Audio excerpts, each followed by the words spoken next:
Mr. President, Excellencies, and distinguished delegates, I have the honor of addressing the Human Rights Council today on behalf of the Coordination Committee of Special Procedures.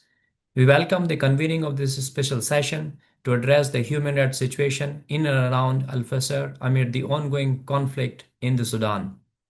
Since the beginning of the conflict, the special procedures have raised the alarm through multiple communications and press releases, warning of widespread atrocities, massive displacement, and the catastrophic impact on civilians. For more than 2 years, the Sudanese people have endured the devastating consequences of a conflict marked by unrelenting violence, lawlessness, and disregard for international human rights and humanitarian law. We have received deeply disturbing reports of mass killings, summary executions, sexual violence, forced displacement, abductions, recruitment and use of children, destruction of vital infrastructure, and attacks on humanitarian workers.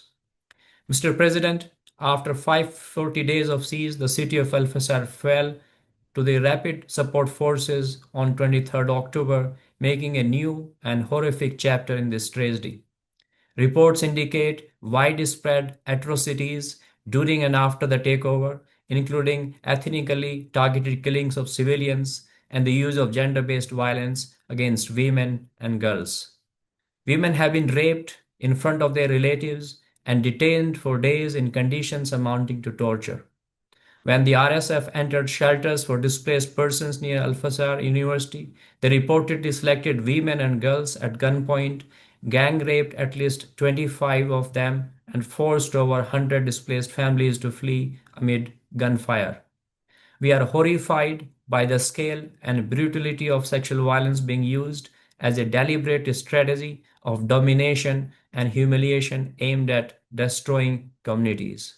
Mr. President, we are also deeply concerned by the reports of ethnically motivated summary executions of civilians in Al Fasar and by the confirmation of famine in Al Fasar and Kadugali, which will worsen the already catastrophic humanitarian situation.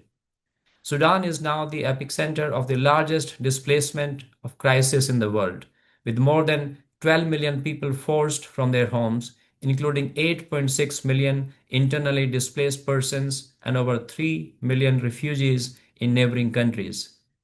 Camps for displaced people have been repeatedly attacked, resulting in the killing of hundreds of civilians. Internally displaced persons are now living in conditions that defy human dignity, often without shelter, health care, or education.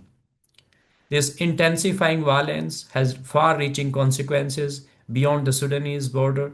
It fuels instability across the region and undermines the prospect for peace, sustainable development, and respect for human rights. Mr. President, the Coordination Committee joins the High Commissioner, the designated expert, and the fact finding mission on Sudan in condemning all violations and abuses committed by the parties to the conflict. We also echo the call in the recent press release issued by a group of mandate holders for an immediate cessation of hostilities, the protection of civilians, and unimpeded humanitarian access. We urge the international community to use all means available to end the bloodshed, ensure the protection of civilians, establish the whereabouts of those disappeared, and hold accountable those responsible for these crimes. Silence or inaction in the face of such atrocities would be an abdication of the duty we all share to uphold the rule of law and prevent further suffering. We also urge the international community to ensure that warring parties respect the laws of the war and safeguard, in particular, the rights of civilians. No effort must be spared to ensure humanitarian access. Mr. President, the Coordination Committee and the broader system of special procedures stand ready to assist the Council, the High Commissioner, and all relevant actors in monitoring and responding to the human rights implication of this crisis. At this critical juncture, we must reaffirm the protection of human rights and respect for international law as well as international humanitarian law as the foundation of lasting peace. The Sudanese people deserve no less. I thank you.